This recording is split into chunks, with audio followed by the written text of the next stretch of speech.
How valuable is my spouse's pension in divorce? Hi, I'm Bill Farias, founder of Farias Family Law.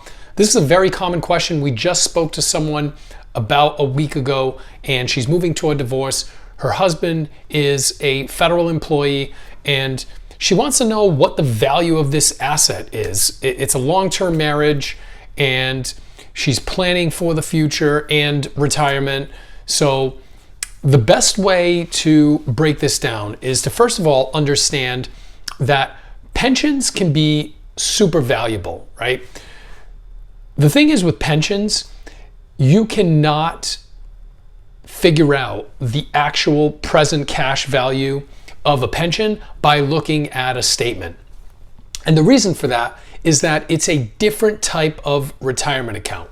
You have defined contribution plans, which are 401ks, 403bs, IRAs. Those are simple. You look at the statement and there is a present value, and that fluctuates with deposits into the account and, of course, the market conditions. However, a pension is different.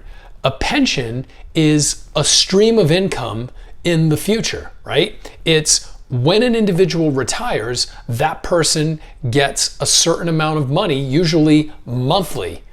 And so figuring out the value of a pension is much more complex than doing that for a direct contribution account, right? A pension is a direct benefit account. And the way that an actuary or an expert would figure out the value of a pension is they look at a number of different factors, including when the person is expected to retire, what their earnings are and are projected to be, how the pension system works, right? Is it an average of the top 3 years? Is it a different calculation?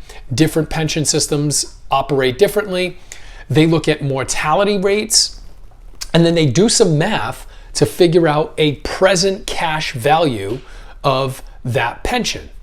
And so a couple of things here. First of all, most pensions are just split by a qualified domestic relations order, a quadro.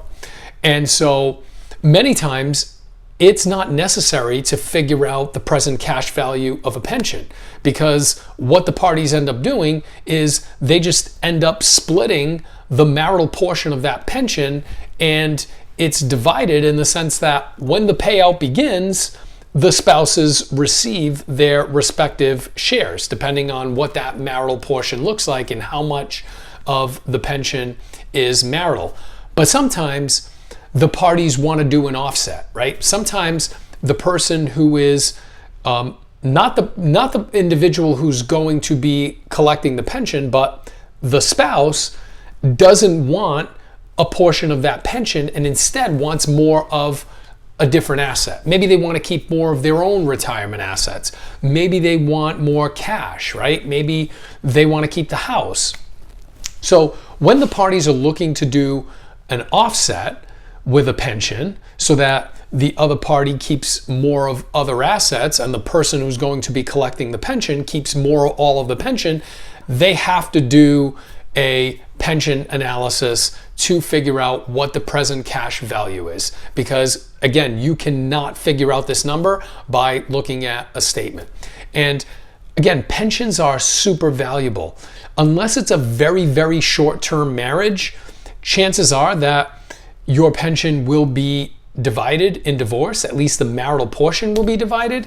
And so if you're not going to simply split it with a qualified domestic relations order and process it that way and just have the payments split up when the pension is actually paid out, and you want a present cash value, you need a pension expert to do the math to get you a present cash value. And so that's how you can figure out the value of a pension. Basically, you need to gather the information and you need to pay an expert to look at all the numbers and the data and to give you an accurate number as to what that present cash value is. If you have any questions about this, you can call us 508-675-0464. You can email us at info@fariousfamilylaw.com. If you found this video helpful, you can subscribe to our channel, share it with anyone you think might benefit from it, and you can also find us on social at Farious Family Law. Thank you. Have a good day.